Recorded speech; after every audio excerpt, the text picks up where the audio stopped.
This is the Work Smart Hypnosis podcast, session number 63. Who can be hypnotized? Welcome to the Work Smart Hypnosis podcast with Jason Linett, your professional resource for hypnosis training and outstanding business success. Here's your host, Jason Linett. Hey there, welcome back. It's Jason Linett here with a solo session this week, or slightly a bit of a solo session, as what you're about to participate in is actually a clip from my live training that I do here in Alexandria, Virginia, though it's also part of the Hypnotic Workers Library, which is my full hypnotherapy training available now online at hypnoticworkers.com. And the reason that I'm releasing this piece of content as a podcast session is that really it stands on its own as something that I truly feel the hypnosis profession needs to hear. There is some older information out there, and across the board, all different trainings, all different organizations. I feel there's a bit of an issue of us repeating things that our trainers said before. And by beginning to change the way we think about hypnosis, by beginning to change the way we talk about hypnosis, we can begin to get even greater results, bring the hypnosis profession fully into the future, and really begin to flourish and thrive in terms of all that we do. I mean, that's one of the primary reasons that I'm out there talking about business, because you can have these wonderful skills, you can have these wonderful techniques, whether it's the ability to put on a stage hypnosis program, whether it's the ability to help someone produce change. Yet if you don't have an audience or you don't have that client in the chair, what good is it? And that's why coming up in Vegas this year before the HypnoThoughts Live convention, I'm presenting Hypnotic Business Mastery, which is a 2-day intensive business training for hypnotists. And this course is designed whether you are brand new to hypnosis and getting started, or it's also suitable for those people who are already out there working. I was on the phone with a consulting student yesterday, and it's a great example where the concept of what I love to call and refer to as punch-up. Punch-up is actually a term borrowed from the comedy field, where very often before a movie goes into production, a group of comedians will sit around and review the comedy script of a movie and find ways to punch it up, make it funnier, make it work better. And in many ways, even for that seasoned professional, that person who is out there running their business, there are so many places that we as hypnotic business practitioners are leaving money on the table, or perhaps not getting the best of results from the strategies that we're making use of. So whether you're brand new to hypnosis, whether you're already out there working and seeing clients, and you want to do it, as I like to say, more good or better, check out hypnoticbusinessmastery.com. That's my 2-day event that's happening out in Vegas. Though we've got to rewind the story back a little bit, and that's kind of where this content you're about to listen to really comes from. You know, if you go back to session number 2, I believe, with Sean Michael Andrews, either 2 or 3, there's a conversation that he and I have all about body warmth and hypnosis. And so many books that are out there, so many classic texts would talk about how someone's body becomes warmer when they're hypnotized. Well, Sean's a guy who's been hooking body temperature monitors up to all sorts of people and hypnotizing them. And here we are now finding that there really isn't conclusive data to really connect that statement. Some get warmer, some get cooler, some stay exactly the same. So again, it's a place where that's a great example where we as practitioners have been repeating the same information over and over. So what about this conversation of who can be hypnotized and who cannot be hypnotized? Who makes an ideal candidate for hypnosis and who doesn't make an ideal candidate for hypnosis? And I'll give you the Cliff Notes version right here, right now. My filter comes down to 2 simple bullet points. The bullet points being, can we have a conversation in which I can get you to willingly buy into the value of the change by way of this process?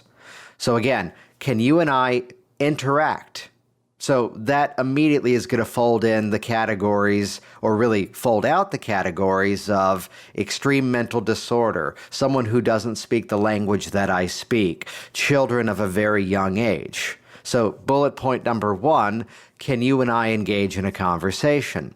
And bullet point number 2, can I get you to buy into the value of the change that you're in front of me to create by way of this process?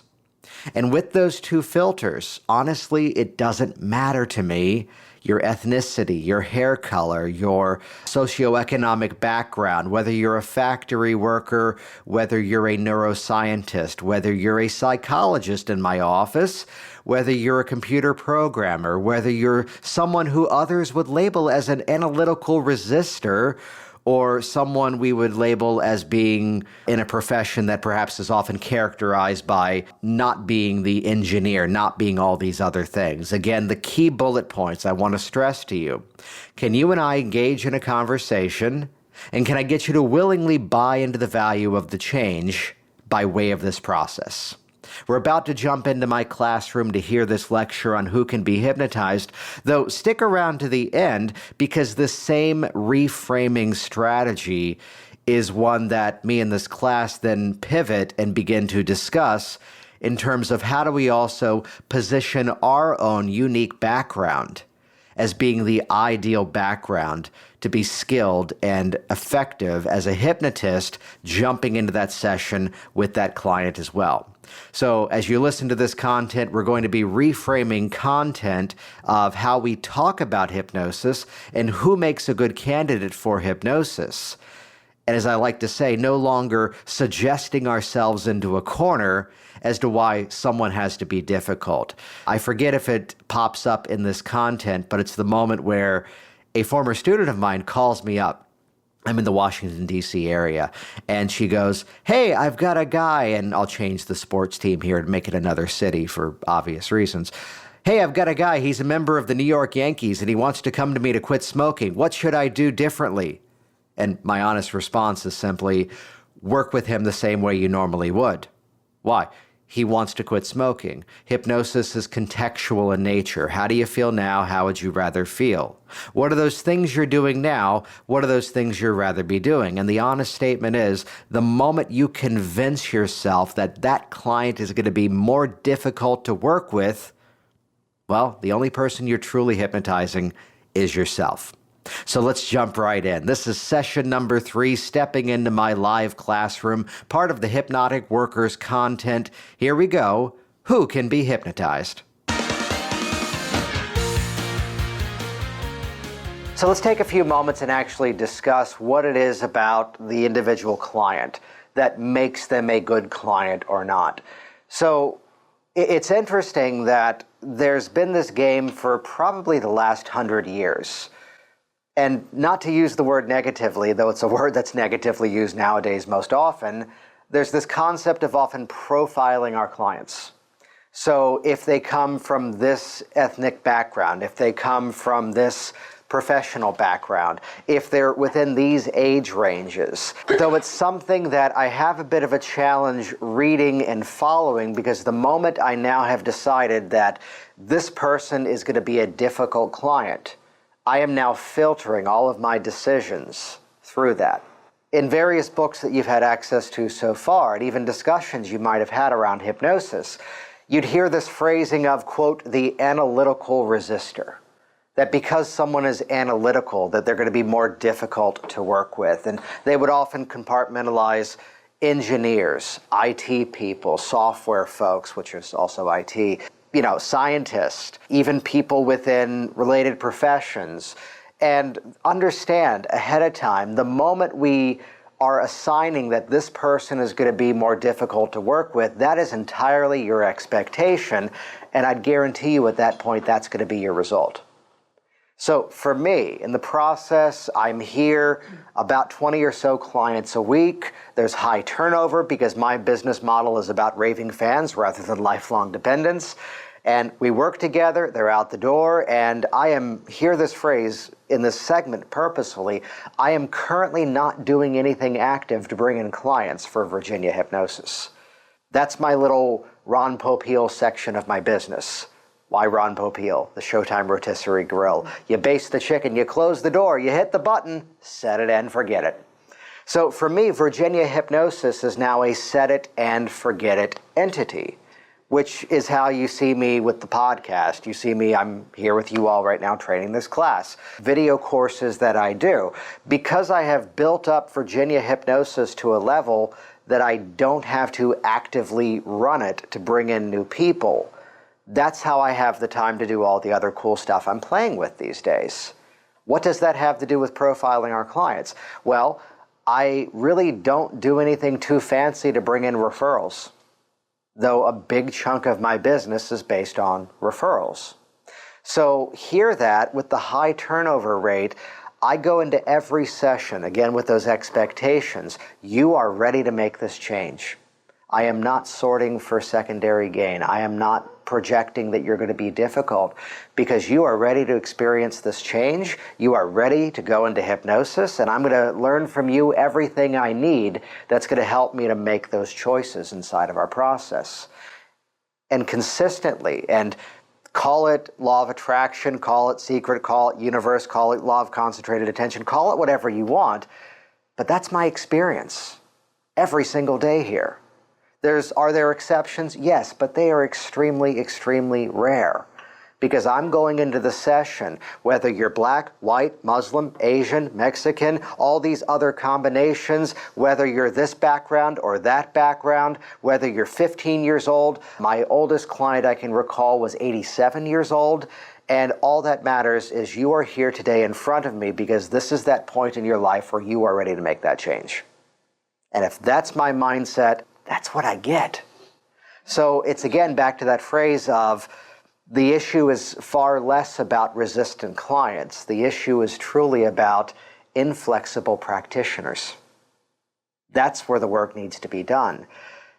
There's the one critique I have been given about this specific class that you're all in right now is one that I embrace like a badge of honor. You never brought in real people for us to practice with. We only got to practice our sessions with other people learning hypnosis, and that means it went perfectly. You're welcome. Because I go into every session with the expectation that that's how it's going to go. And that's what I get. And it's really that straightforward in terms of that process. Now, projecting the confidence, coming in with the experience, it's how practice makes perfect, and specifically perfect practice makes it all better. So I give you these filters because we'll talk about we'll label them as older belief systems that consistently I feel it's time we all update. In terms of just the hypnosis itself, a former student going through this course at one point, it was a weekend-based format where we met Saturday, Sunday, skipped a few weeks, came back Saturday, Sunday, which is a cool way to do it because people can go off and practice, though you sometimes lose that first hour of the first day back because it's the whole, wait, what are we doing? Where were we? So I like the format of the straight through. We tend to learn it much faster, much better. And her feedback was, well, I was around some of my family members and they were telling me that hypnosis is weird and they've heard all these things about hypnosis. I think I'm going to call it something else. To which my response was, and I sincerely stand by this statement, the issue is not what they were saying. The issue is you were agreeing with them. Be your own best spokesperson. Be your own best example of the work. I have been to a hypnotist to work on things myself. I can point to things that I've changed by way of self-hypnosis. In some small way, the changes in terms of my health and the growth of my business, I can directly point to hypnosis. And it came, yes, on one side of things from the mindset of be your own best role model, be your own best, spokesperson. So it's that place where we don't have to be perfect to be the practitioner. The only challenge I would see is that if it's something that you feel you should be addressing in your life and you are not willing to even go into the conversation of hypnosis to address it, then you're a hypocrite and I'm going to judge you. So here we are at a local meetup. It's not the one that I host. And there's this woman that has a fear of driving at night and specifically around trees. And I'll change her name because there was a whole big show about this every single month Oh, who's going to pick up Jennifer? Jennifer doesn't drive in the dark. Jennifer doesn't drive under trees. She's afraid of it. Stop it! Stop it, yeah. So it's a moment where I just politely sat back one day and I just had to go, and she's talking about it. She's in her pattern. Yes, maybe there's some secondary gain because here's all this spotlight that she's getting for holding on to this issue, to which I just finally had to sit back and go, hypnosis works really well for fears. And she hasn't talked to me since. I do presentations at conventions. One of the most requested talks that I do is how I produce online videos, the technology, but also the application of what I talk about.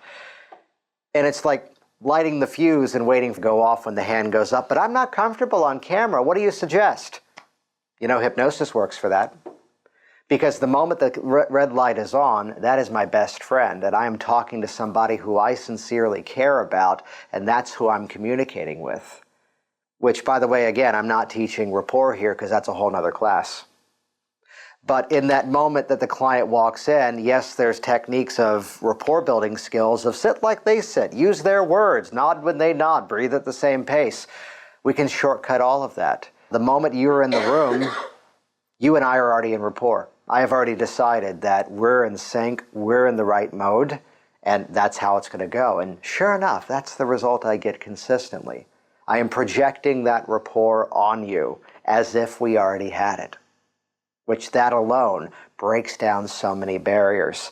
So when you hear the exceptions about who would be a good hypnosis client or who would not be a good hypnosis client, again, for me, it's always going to come back to willingness to change, readiness to create that change.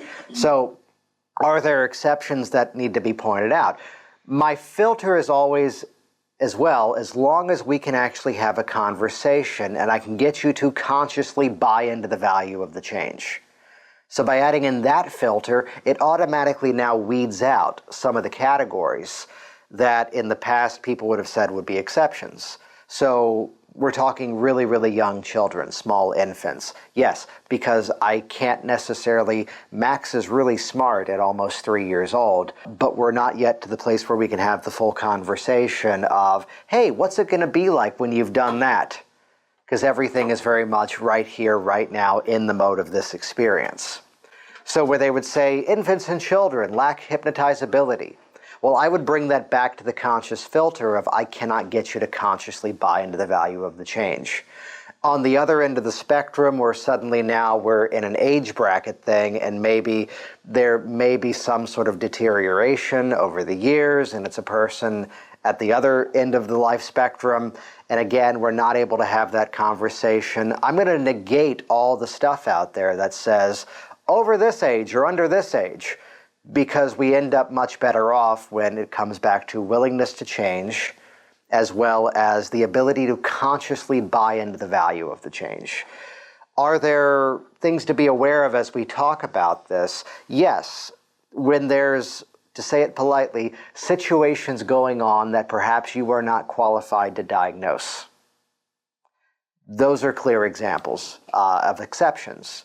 So again, consciously being able to buy into the change.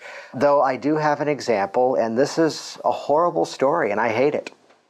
It makes me sound really clever in the story, but I don't like the result of the story.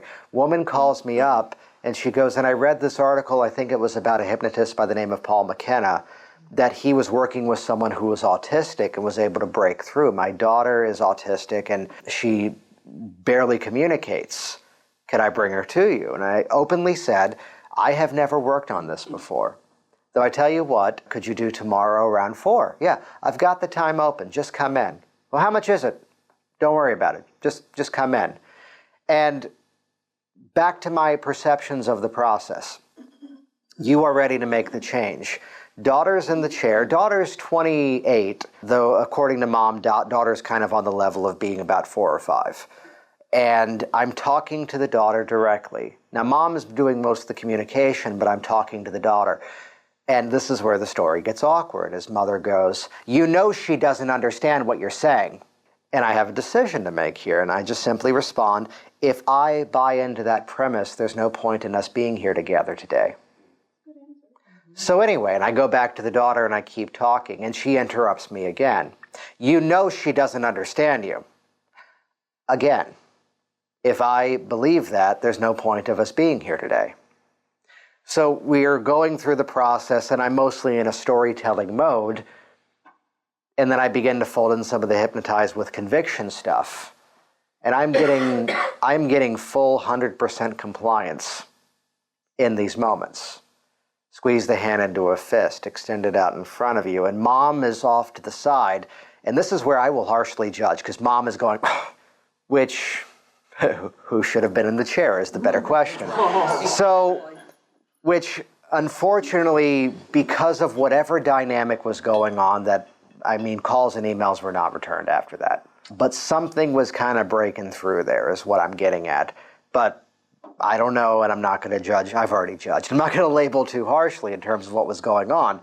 But that's a category where typically would say under this specific IQ level, that's going to be a specific challenge. But again, what's the filter I gave you before?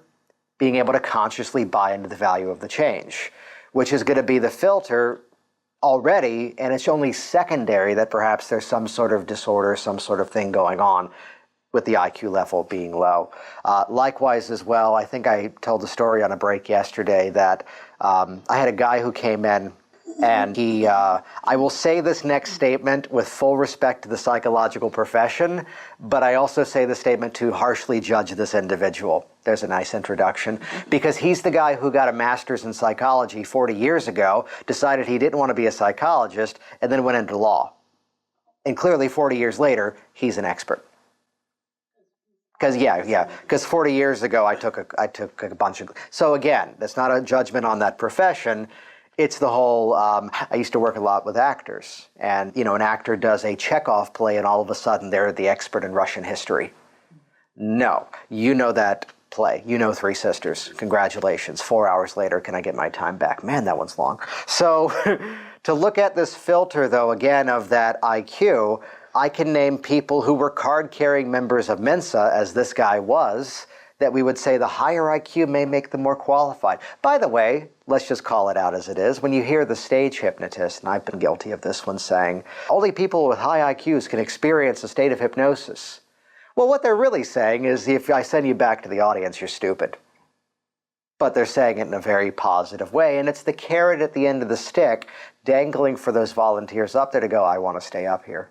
I want to stay up here. Though I can name people who were brilliant geniuses based on the labeling that were outstanding clients. And I can also name some that were absolute pains the entire way through.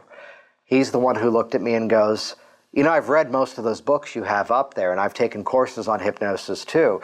There's nothing you can say to me that I haven't already read myself. And what did I do? I just sat back and smiled. And how's that working out for you? He goes, that's why I'm here. It's like, good, so we're going to have fun today. And the work was easy from that point forward. So again, the places where, hear the phrasing positively, where there's something going on that perhaps you are not qualified to diagnose, these are going to be clear exceptions. I think is the most respectful way to phrase that. You'd often hear these ideas of, again, certain professions, certain backgrounds, certain work histories or educational histories being either good, favorable, or not so good and not so favorable. But again, willingness to change, can I get you to consciously buy into the value of the change? That's going to trump everything. Because you would often hear, oh, the factory worker is going to be great because they're used to doing the same repetitive tasks day in, day out.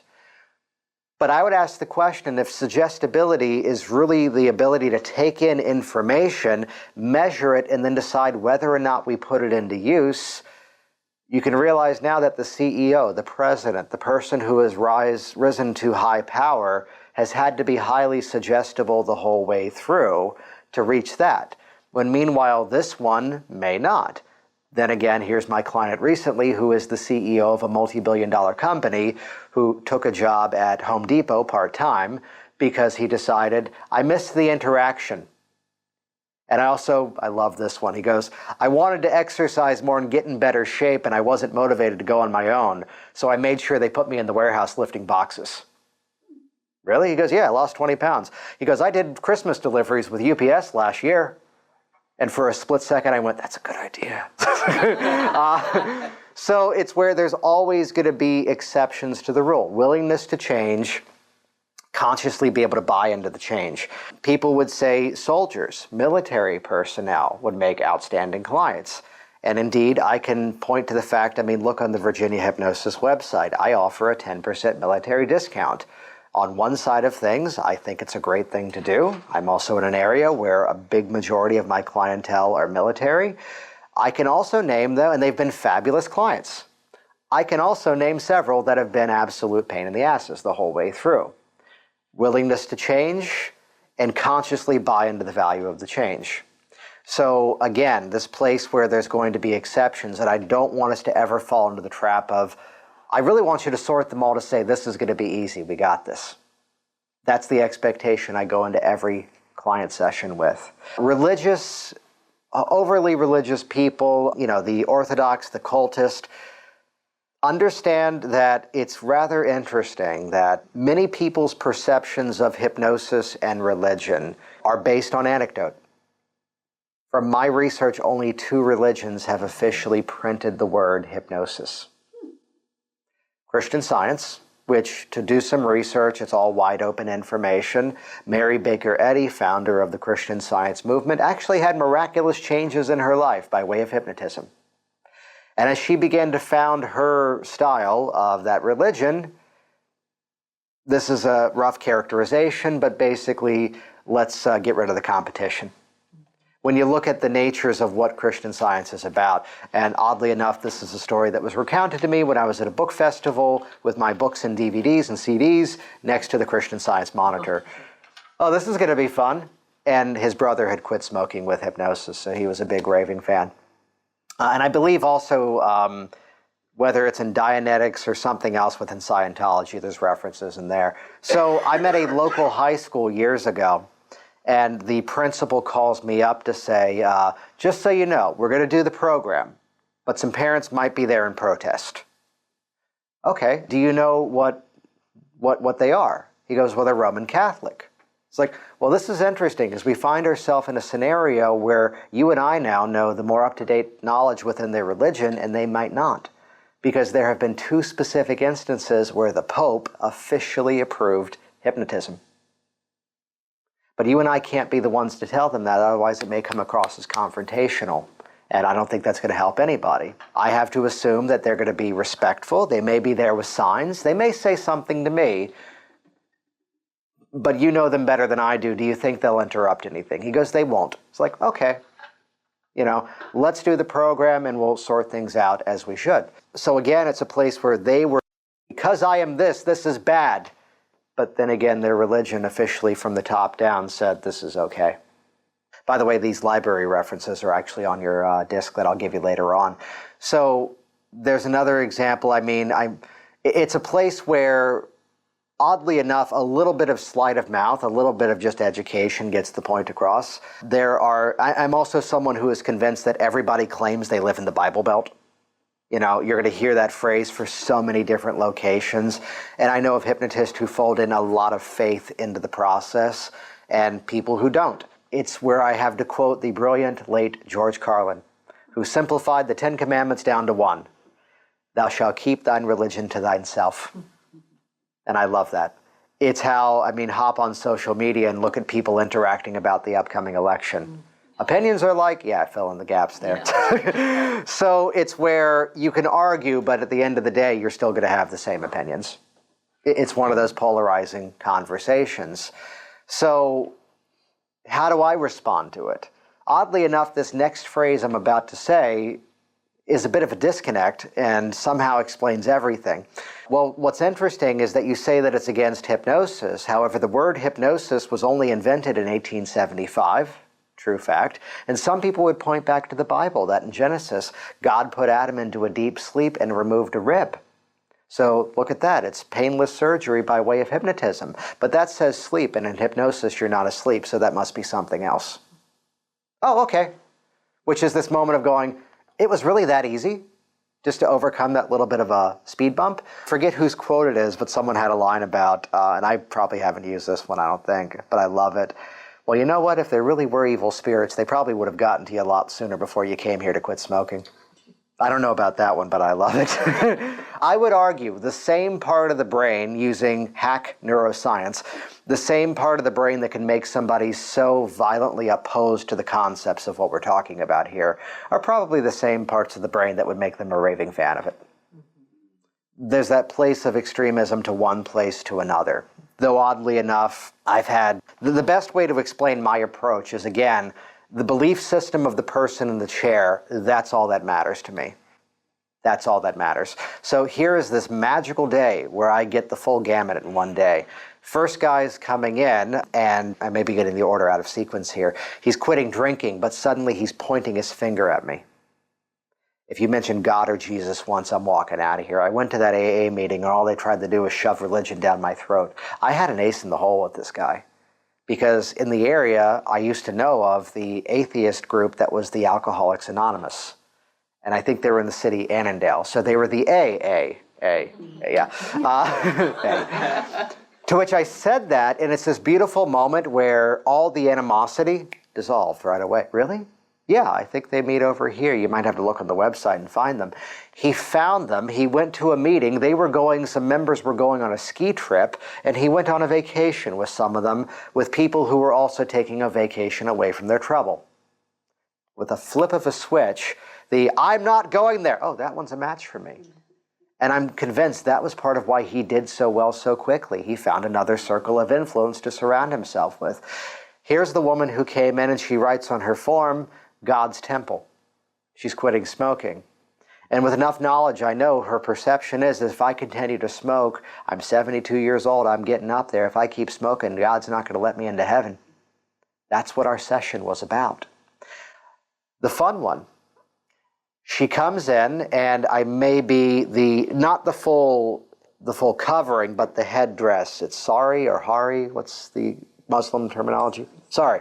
She's got that, and she's written on the form for quitting smoking as well, my husband said I need to quit smoking. Now, for everything else we discussed, well, what's in it for you? Is that your goal? But immediately I asked the question, and I'm finding out from her perspective, within my faith, I need to honor and respect my husband, and he asked me to quit smoking, and that's why I'm here. The fun of the moment is when I asked, does he know you're here doing it this way? She goes, I felt it was more important to quit than for him to concern himself with how I stop. It's like, and followed by, and I'm paying cash today. It's like, okay. And she did wonderfully. It's a few weeks later, and I've got a former Navy chaplain who is here because she's now becoming an opera singer, and she wants to improve her confidence on stage.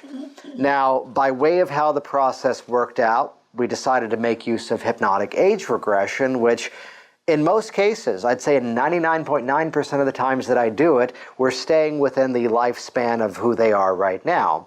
Though there are rare exceptions where they spontaneously go to past life, which she does.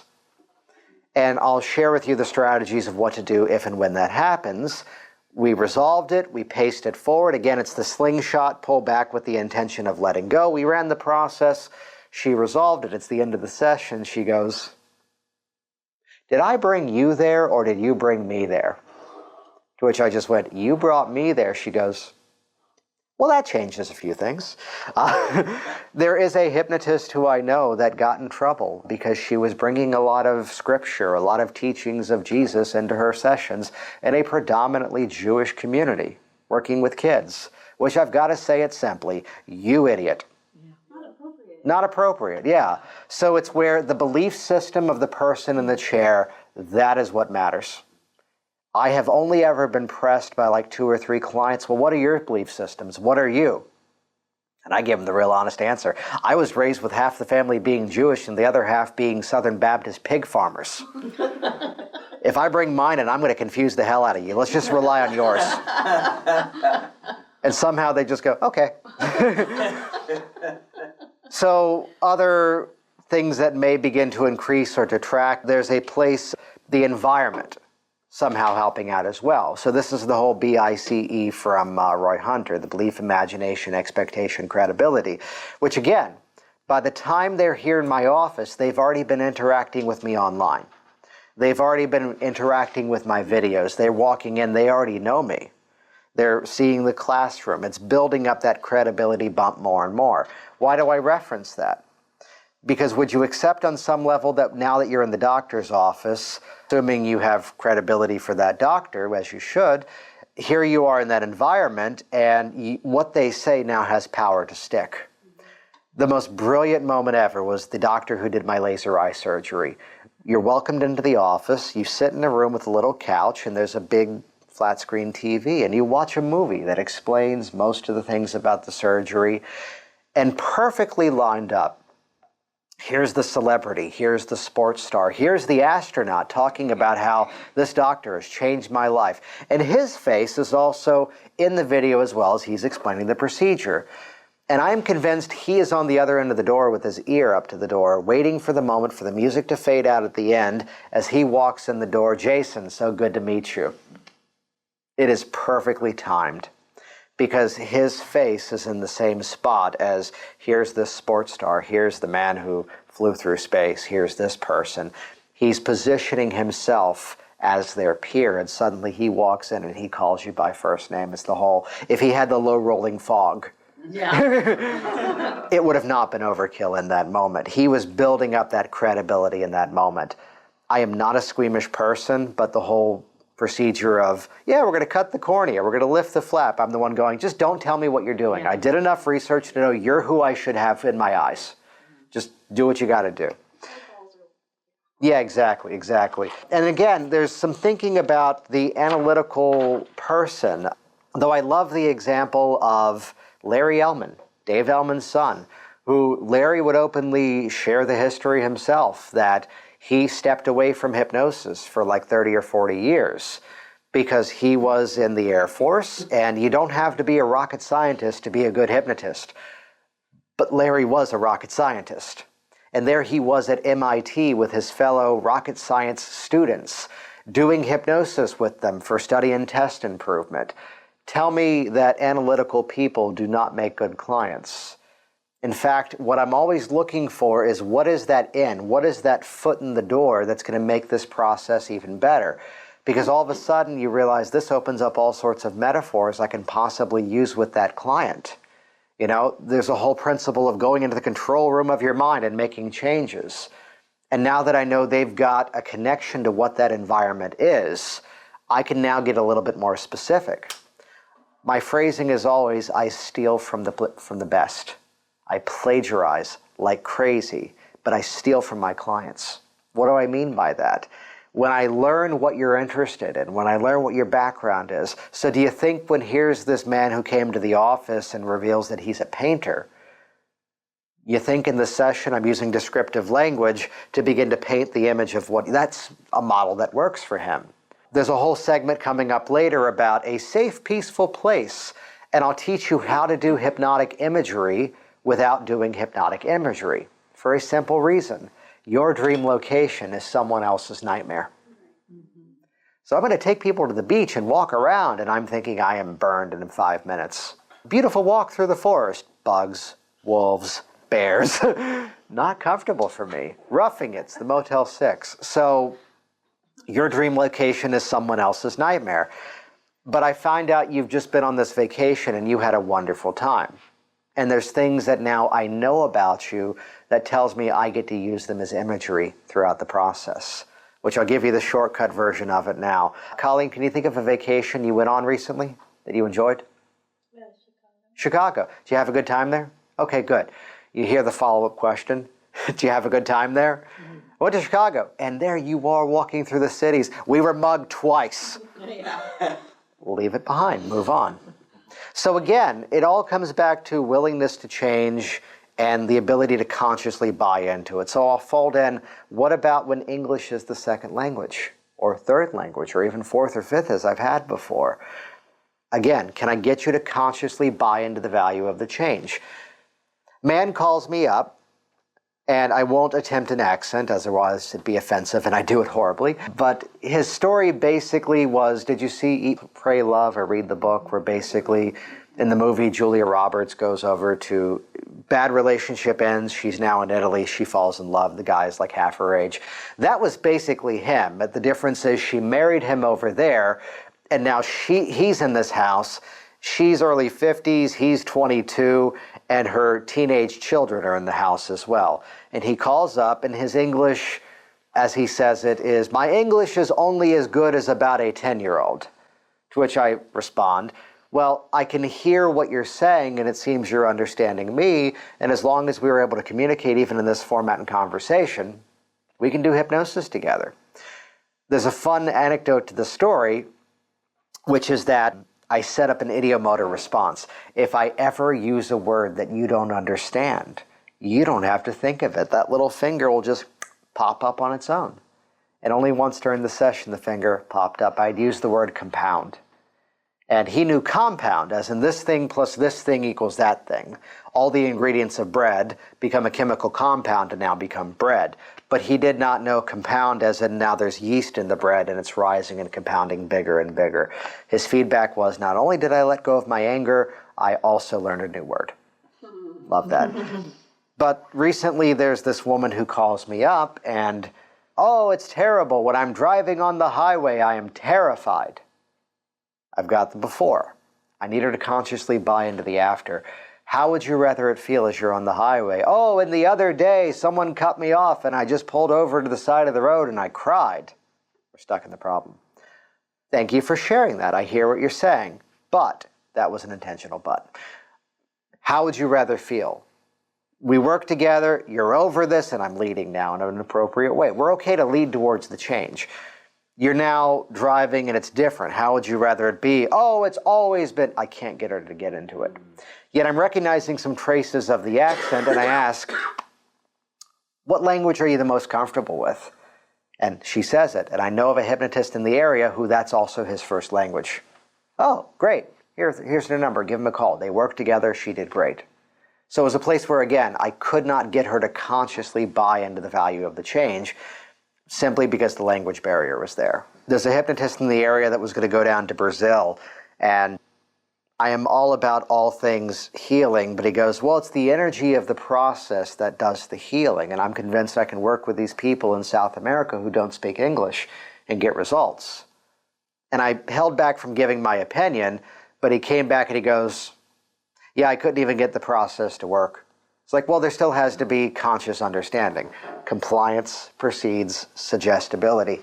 He couldn't get them actually buying into it. Now, are there exceptions of how that could have done? Of course. So again, you hear of back to age. You know, the younger ages are perhaps more hypnotizable. And I would actually say from a very different filter, respectfully, they got a lot less baggage to have to sort through. It's easier to excite the imagination. So when I'm working with the 7 to maybe 12-year-old range, there's a lot more storytelling. There's a lot more imagery. There's a lot more play inside of the process. And later on, there'll be a whole module just on working with kids and how I do it. In our modern society, I'm convinced 12 and up, you're basically working with a little adult. The difference is how do you handle the parents around the process as well. And again, there's a whole module on that coming later. But the same way I work with the adult is the same way I work with the 12 to 18-year-old as well. 18 to 21, you'd start to see an increase, but maybe a decline. What I'd point to is there's probably a good reason you see most stage hypnotists working the high school and the college market. But then again, the side filter I'd throw in, I come out on stage and I give a very thorough pre-talk. However, I am certain in those environments, hey, who wants to come up here and do some stupid stuff and have fun? And I'd pack the stage. Right. The pre-talk is there for the person cutting my check. To say it respectfully. So highly impressionable things. The person who is sensitive, the person who is a little neurotic, the person who is a little nervous, as opposed to the person who is calm, at ease, kind of on top of things. Which one would make the better client would be an interesting question. I'd have to ask, first of all, why is the second one in your office? So there's always going to be, everything in my book is an emotional issue. How do I know you're qualified to help me out? Well, miss, the reason that I get results with these people with these silly little issues is that I also work with them in terms of what's that feeling that's making you now reach for that food? What's that feeling? What's that thought that's making you now engage in this behavior that you know for a fact you don't want to be doing? So rather than stick a Band-Aid over the behavior, we're also resolving that deeper issue as well. So honestly, you don't have the silly little issues that are distracting us away from it. So your issues, that more direct way to address this. So it's that mindset, again, of we'll get into conversations sometimes about loss of control. Now, I never want this phrase to be confrontational, but recognize they are coming in, and at its core, the goal of our process is to help them to reclaim control. There's something going on that they're not doing yet. Well, I don't know how well I'll be hypnotized. I have to be in control all the time. And I'm probably not going to go here with my clients. Okay, is that why you're going through the drive-thru on the way home from work and you're eating in secret and you're getting really emotionally eating these foods? They don't have that control. The process is about, if we can summarize every change issue that comes into the office, it's always about helping them to take back control of those parts of life that, hear my filter here, may have seemed as if it was out of control up until now. But again, occupation, ethnicity, age, geographic considerations, willingness to change, the ability to consciously buy into the value, that's going to overpower everything else. Because I've had the one that this book says is not going to be so great of a client, but probably was one of my best clients ever. My favorite client ever, I'm allowed to pick favorites, especially this kid, 14 years old. And on one side of things, as I'm interacting with mom, I'm realizing, oh, that's what we're working on. To say it politely, they're in the lobby area.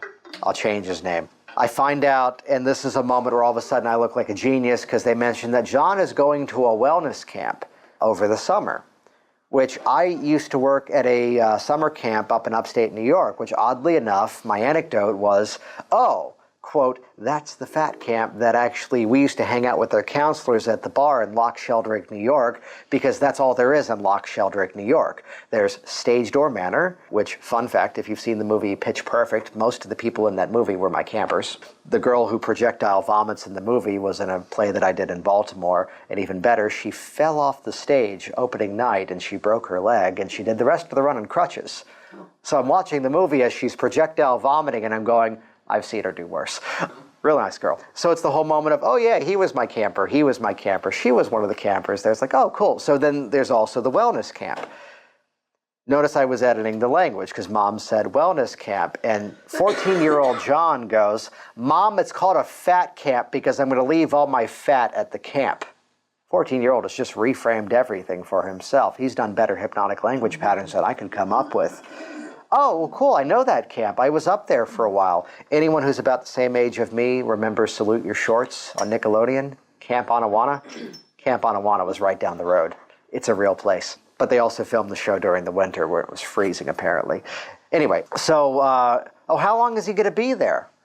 Well, he can go up there for as long as he likes. He can just do a 2-week trial and, then come home from there. Mom, I'm going to be there for all 13 weeks. It's going to be the best summer of my life. I'm not going to have to work hard with this kid. Granted, we were working on something else. He had a medical situation that by way of referral, that's what we were addressing. But he had stated his goals. He could consciously buy into the value of the change, and he was willing.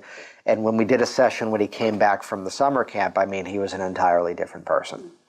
So, but I love that story of that was probably one of the most motivated, ready to produce the change people I ever saw, when meanwhile here is the 60-year-old coming in that all the old criteria would have said would have been the ideal client. And it was like pulling teeth to get that process in motion. We got there, it just took longer than it needed to. So any questions on this in terms of, when we're talking about hypnotizability, we would often point to these things in older ways of thinking about the process.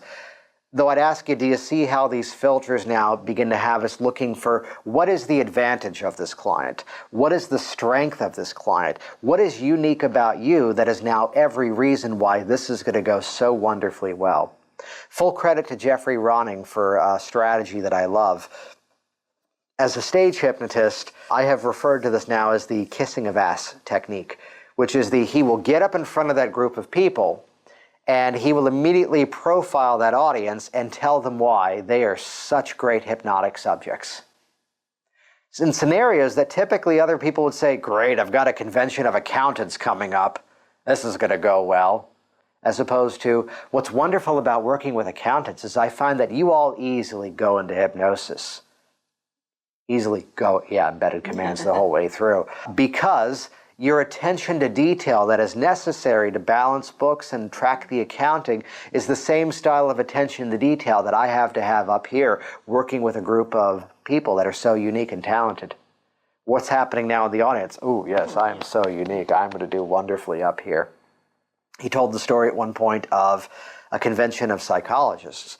Well, of course, you all make wonderful hypnotic subjects because as psychology students over the years, you're all aware of the teachings of Milton Erickson and you already have a familiarity with hypnosis, and because of that, you'll do wonderfully up here. They're all sitting in the audience going, yes, Milton Erickson, I know exactly who that is.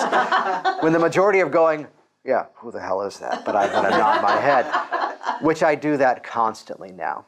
Oh, what's great about working with teachers? Oh, what's great about working with this? Which, by the way, let's bring it back to ourselves. Let's throw in some business strategy here, even on the early days of the class.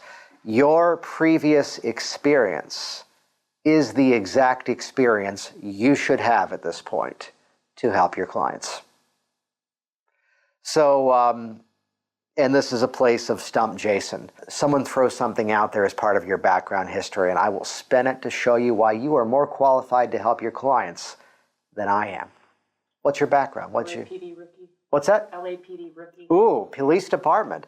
Beautiful. So from the challenges that's necessary of working in a police department in a major city that's often known for having high crime rates and special needs. True statement so far? I learned how to work in rather sensitive and time-sensitive, people-sensitive and time-sensitive situations, and by doing so, how to navigate people from a place of challenge to a state of solution and authority in a short span of time.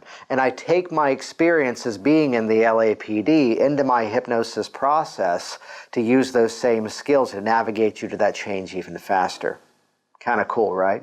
Yeah, this is actually going to be the podcast session this week, so you'll have a recording of it. What else are you? Okay, how about, I'm taking an example from one of the guy I tried to work with in Hypnosis. Yeah. He really wanted to change. He really did. What was he? Let's get to the question. The question is, he couldn't be hypnotized. I can't be hypnotized. I really want to change. Yeah, which is not the example that I was looking for. What was his background? Now understand, let's address it briefly.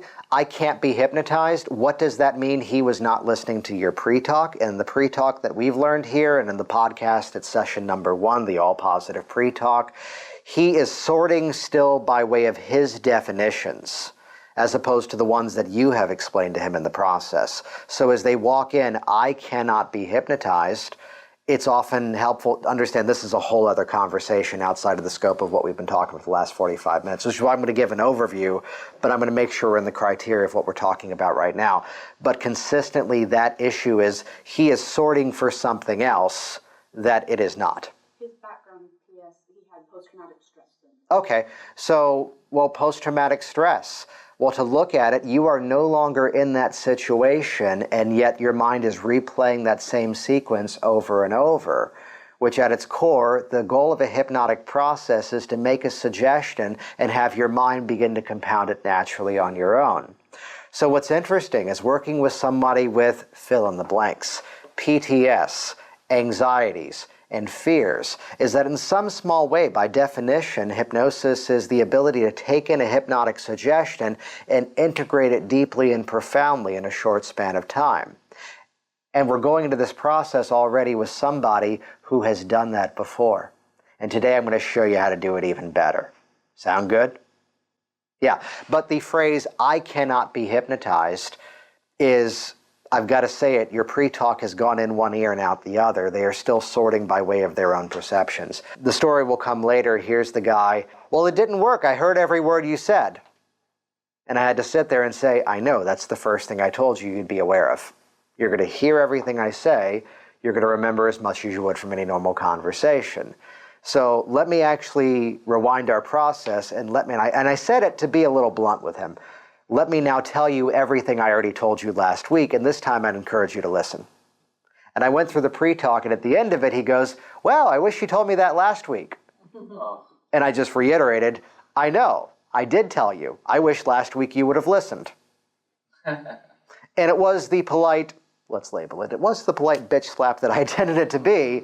But from that point forward, our process went phenomenally well. But the one who walks in the door, I cannot be hypnotized, is holding on to a set of criteria that may not actually be the criteria of the session.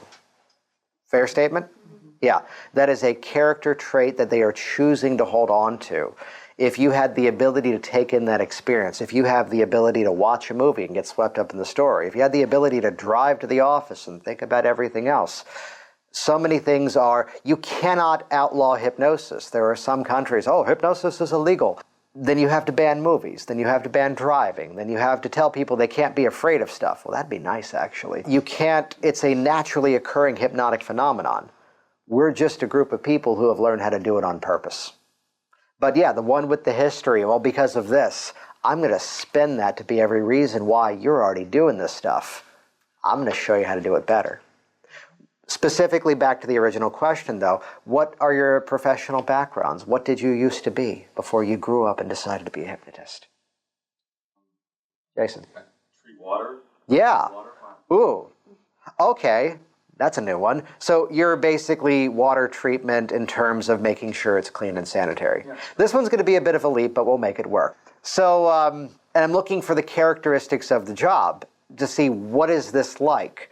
Because as a person who works in treatment facilities in terms of its government job, basically. Yeah. Working for the government, there's a whole other conversation. Working for the government as a water treatment specialist, part of my job was balancing several responsibilities all at once. So on one side of things, the bureaucratic nature of what has to happen to get any specific task done, as well as the individual specifics of actually studying that sample of water and defining whether or not it's good, bad, or something in the middle. So what's interesting is from that background, as I was learning hypnosis, what's interesting is finding that what we would find in the water was just simply a characterization of what the water sample was on that given day. So very often in life, we find the scenario that we start to label ourselves and generalize our traits. I'm an anxious person. I'm a nervous person. I have a horrible memory. And these may be true statements, but they're only true of specific points in time. So to actually treat some of the issues from your past as if that's only a, you're nodding and smiling already, to treat it as if it's just a specific sampling of, well, that may have been true in that moment. However, here's an area that I studied and the water was contaminated and we called in the appropriate teams to come in and do the appropriate cleanup, and now the water is good. So the simple thing is I can tell you, from my perspective, there's nothing wrong with you. You've gone through some experiences that the sampling on that specific day, the sampling on that specific day may not have been exactly what we wanted it to be. But that sample is absolutely no reason why things are contaminated the rest of your life. Let's use that moment and challenge to be every reason why we can go in and clean up what needs to be cleaned up. Yes. Booyah! To help you to go in, to help you to go in and make the changes necessary to let things be clean and flow properly from this point forward. Boom! Did you record that? Yeah, it's going to be on the podcast, and I'm going to make the video of this available as well. Give me another. This is fun. Manicurist. Manicurist. It doesn't work for manicurists. Go home. No. I've been a counselor for 30 years. Well, I mean, that's the exact tie-in for manicurists. That's so much of what you do. And could you also begin to politely, yet maybe slightly inappropriately, but kind of okay, build the expectation for ongoing services? Many people don't realize this, but as they're going to get their nails done, you know, you're going to hear some transitional stuff in terms of some NLP principles inside of this. Many people find that as they find that person that they're really comfortable working with, you begin to work with that person for the rest of your life because you find that they are the right match to work with you. So what was interesting as a manicurist, I really didn't have to find that many clients. You know, when you find someone that you are comfortable with, you kind of want to keep going back over. I'm linking it now to build the expectation of ongoing services, if appropriate. Though very often, it ain't just about the nails. We're sitting there and they're just opening it up and they're telling me. So in many ways over the years, I found I just had this unconscious ability to be that counselor, to say the right things in the right moment. And in recent years, by studying hypnosis, it was that discovery that, wow, I'm already doing a lot of this stuff already and getting results even better now. So by doing these techniques consciously and competently, the difference is now I'm getting even better results, and I'm finding that people are wanting to open up other changes in their lives that they're ready to create. What's the work you do with dogs? Dog grooming and Yeah. daycare. So the interesting thing about working with dogs is that they are so receptive, they are so responsive to everything around them. It's that thing about your dog is never going to lie to you. Well, the moment I come home and my dog has gotten into something, we know right away. So what I've learned is over the years, even whether it was the dogs I've owned or ones that I've worked with, even over a short span of time, that ability to open up my own sensory awareness and be able to pick up all the intricate details of what's going on and realize the places that need to be fixed, the places, I don't want to use the word fixed, the places that things need to be resolved. So what's interesting is I've now begun to make a rather interesting transition and work with people, throwing a joke. On one side, for the most part, they smell a little bit better. On the other side of things, have you ever had that moment where somebody is saying something, yet their body language is projecting something entirely different? It's those places that I've really found that specialty over the years where maybe that thing that someone is calling about is just the symptom of a bigger thing that needs to be addressed. And by helping that person to go into the hypnosis process and resolve things at deeper levels of their mind creates a much better level of change that better prepares them to go on and live the life that they want to live. So I'm looking for what is the through line, what is the connection that's possible. And from this again, it's where I'm looking for what is the thing we can begin to plagiarize respectfully. What can we model from your excellence that's already there to let that be every reason why you were ready to make this change? That's the filter that I'm always working on. I finally run into the guy and I just had to crack the joke about my style of it. It's like, did we break up? Are we fighting? And he just went, who are you? He goes, I'm Jason Lennon. He goes, I'm an asshole. I'm sorry. And I will never do that to somebody again. You were right, I was wrong. It's like, well, that was easy. It's like, that's how communication should go. Thanks for listening to the Work Smart Hypnosis podcast at WorkSmartHypnosis.com. Jason Linett here. Thanks so much for listening. Thanks so much for participating with this program. As you've enjoyed it, hop over to the iTunes listing. If you just simply type in WorkSmartHypnosis.com/iTunes, that'll take you right over to the iTunes listing and leave your feedback there. We've got a couple of dozen of 5-star reviews over there. Love to hear your feedback on this program. For more information like this content that you've just heard as well, I'd encourage you to head over to hypnoticworkers.com. This is my online access to my hypnotherapy training content. It's all about updating the way we talk about hypnosis, revitalizing some strategies and ways to get even greater results, and folding in this contextual point of view to completely negate that old, out-of-date question. Hey, I need a script for this. As we learn to rethink about how we talk about hypnosis, how we approach the change process, it makes us so much more effective. Get better results, get even better in hypnosis, and really improve your skills. Hypnoticworkers.com. See you next time. Hey there, it's Jason, and I want you to be one of the first to find out as we upload amazing new content. So do this right now. Click the subscribe button right here on this video. That's going to link you to our YouTube channel here, and you will be the first to find out as new resources and downloads are made available. Do it now.